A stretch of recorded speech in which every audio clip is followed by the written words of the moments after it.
The cold wind that night cut across the blond boy's face, as if warning him that something terrible was about to happen. But nothing could have prepared him for the sound that hurt the most. Thedry, click, the mansion door was being locked from the inside, while he was still outside.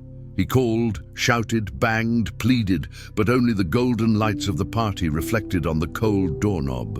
Inside, his father's fiancée smiled at the guests as if she hadn't just forgotten him, no, abandoned on purpose.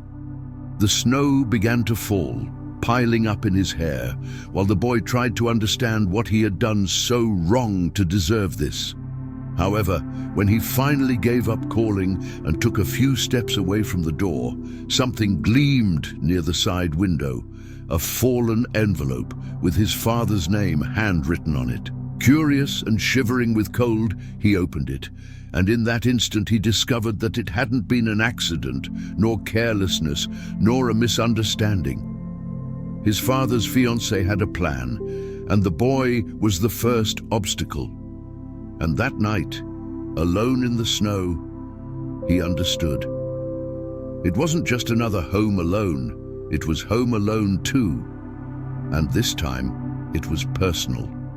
Before we delve into this amazing story, tell me which city and state you're watching from. Leave a comment and I'll reply with gratitude. And while you're at it, subscribe to the channel, turn on notifications, and like this video. We want to share more stories like this. The snow that night seemed heavier than usual, as if the sky itself had decided to participate in the silence that enveloped the blond boy as he paced back and forth in front of the locked door, trying to understand when his Christmas had turned into such cruel abandonment. He had spent the whole day believing that, even with the strange presence of his father's fiancée, he would still have a peaceful night by his father's side, perhaps with hot chocolate, perhaps with soft music, and some belated affection he so longed to receive. But when he heard his father ask them to get a package forgotten in the car, he ran to help, as he always did. And it was in that split second that life turned upside down. Upon returning, he found the door locked, heard footsteps receding, and the metallic sound of the key turning from the inside, the key that had sealed his entire night outside. The boy called for his father, called for his fiancée, called for the guests, but the sound of the party drowned everything out, as if the world inside was made to ignore the pain outside. The golden lights reflected on the snow, creating a beautiful and cruel scene, because nothing matched those bright lights less than the heavy heart of a child trying unsuccessfully to understand why he had been left there. He rubbed his arms, trying to find some warmth, but the coldness came not only from the wind, it came from the feeling of having been discarded by someone who smiled too much to be genuine, someone who, from day one, had looked at him as a nuisance, not as part of the family she pretended to want to build. As he walked to the side of the large mansion, trying to find an open window or some point that would give him hope of entering, the boy heard laughter inside, laughter that hurt more than the cold seeping into his frozen fingers. Then, passing by a high window, he saw his father's fiancée smiling at guests as if the world were perfect, as if there wasn't a boy shivering with cold outside. She carried an elegant glass, gestured with studied charm, and greeted people with a glint in her eyes that hid something dark, something the boy would only begin to understand minutes later. The sight of that woman smiling while he trembled made something tighten inside his chest. It wasn't just carelessness. It wasn't just a closed door. It was a decision. And it was this realization that slowed his steps, as if the air had grown heavier, as if the truth was about to appear, and he needed courage to face it. He bent down to tie his shoelace, more to save time than out of necessity, and it was in this movement that something caught his attention. A slightly crumpled white envelope, lying in the snow, almost hidden under a bush illuminated by Christmas lights. He felt an inexplicable urge to pick it up, as if that envelope were a key to something bigger. When he lifted it, he noticed that on the front was his father's name, written in an elegant but unfamiliar handwriting. His heart raced. Curiosity overcame fear, and his small, trembling hands carefully broke the seal. Inside the envelope was something that shouldn't have been there. Printouts of emails, documents, printed messages, and a letter written by his fiancée. Words that, even if not fully understood by a boy, conveyed an immediate unease. There were dozens of sentences mentioning his father's assets, details about accounts, about a life change she planned to accelerate, and phrases that, even without fully understanding, he recognized as threatening. But what really made his stomach churn was a small paragraph scribbled by hand at the end of the letter, where she clearly stated that his presence was a hindrance, that life would be much easier when the boy was less around, and that sometimes an accident or a scare serves to put things in their place. At that moment, the snow seemed to stop in mid-air. His body became immobile, as if his heart had frozen before his fingers. He didn't know whether to cry, run, or scream. All he felt was a terrible mixture of fear and understanding. She had left the door locked on purpose, not because she was distracted, not because it was a mistake, but because to her he was an obstacle. And obstacles, in her warped mind, needed to be pushed away, even if it meant going into the cold, even if it meant going into danger. The boy took a deep breath, trying to organize thoughts that were too big for his age.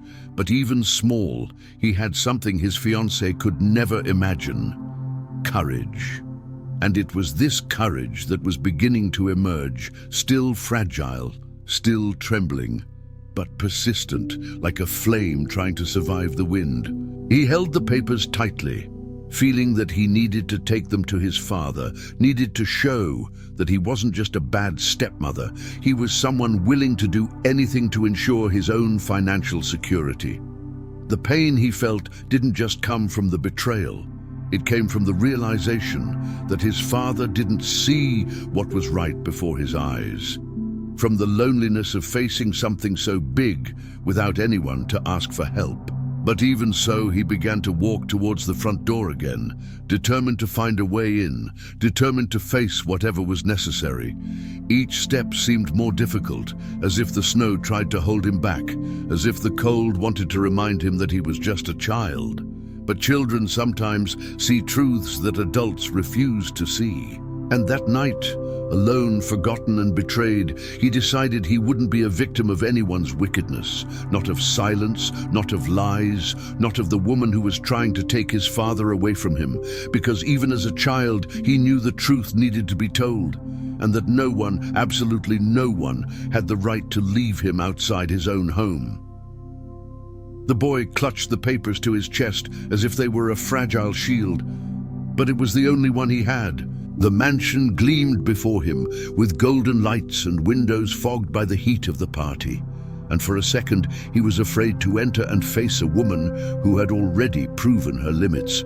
But the fear was not greater than the truth that pulsed in his hands, nor greater than the love he felt for his father, a love that had never given up on him, even when his father seemed too distant, too busy, too distracted to see the danger surrounding him. He walked slowly to the front door, his shoes sinking into the snow, tears mingling with the cold wind, and thought that perhaps no one would ever believe him. But courage is born like that, between risk and pain, and the boy took a deep breath before knocking forcefully on the door, not caring about the stares that would appear. Each knock seemed like a silent cry begging to be heard, a desperate plea for someone to realize that outside there was a child fighting alone against something that adults conveniently ignored.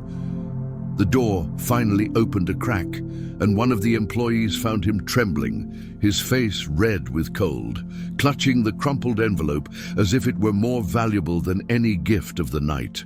She froze at the sight of him, as if she couldn't believe that the boy, the homeowner's son, had been thrown to the wind. He opened his mouth, but the words wouldn't come out, stuck in his throat by the pain, the humiliation, the anguish accumulated since the moment he was left outside. The employee quickly pulled him inside, shocked, wrapped him in a blanket, and asked what had happened. But he only shook his head and asked, in the weakest voice he had ever used, to see his father.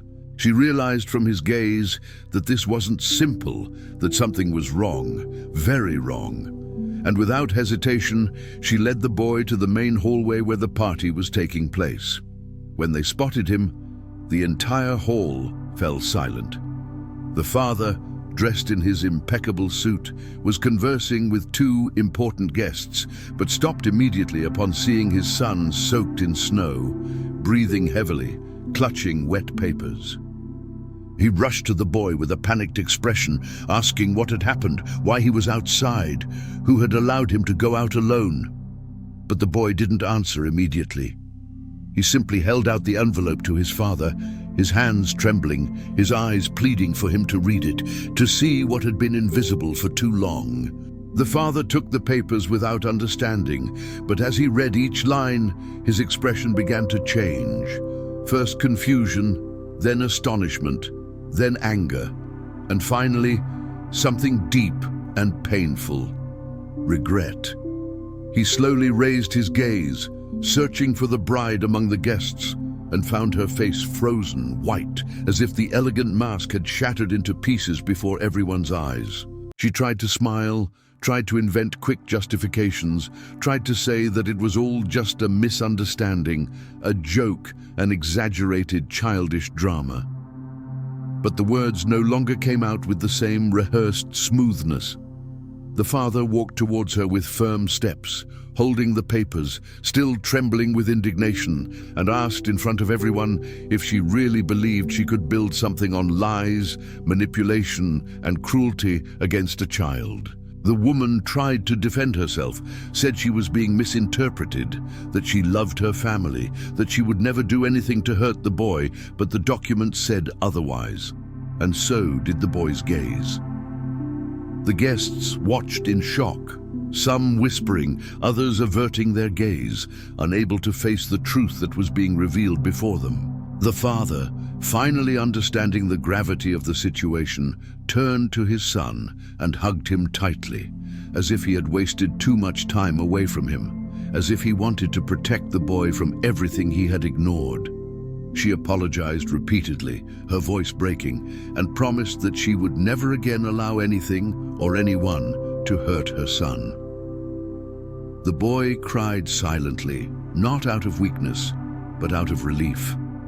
Because for the first time in a long time, he felt that his father truly saw him. And while the father still held him, he ordered the bride to leave the house immediately, without further words, without a chance for manipulation. She left, her face colorless, consumed by her own ambition, as the door closed behind her with the same sound that had previously hurt the boy. But now, that sound meant freedom. The father carried the boy to the main room, where the large Christmas tree shone brighter than ever. He placed him on the sofa, covered him with blankets, and apologized again, saying that he had been deceived, that he had prioritized appearances, that he had been blind where he should have been most attentive. The boy held his father's hand tightly, as one who accepts the apology, but also as one who promises never again to remain silent in the face of danger. And there, before the illuminated tree, father and son remained silent, but it was a different kind of silence, full of peace, full of new beginnings. The party was over. The guests had left, but something far more important began that night. A bond rebuilt, a house that finally became a home, and the certainty that they would never let anyone erase the truth again. And when the boy finally fell asleep in his father's lap, his heart warm despite the cold outside, a single certainty shone among the lights of the tree. That night, Home Alone 2 ended not with abandonment, but with justice.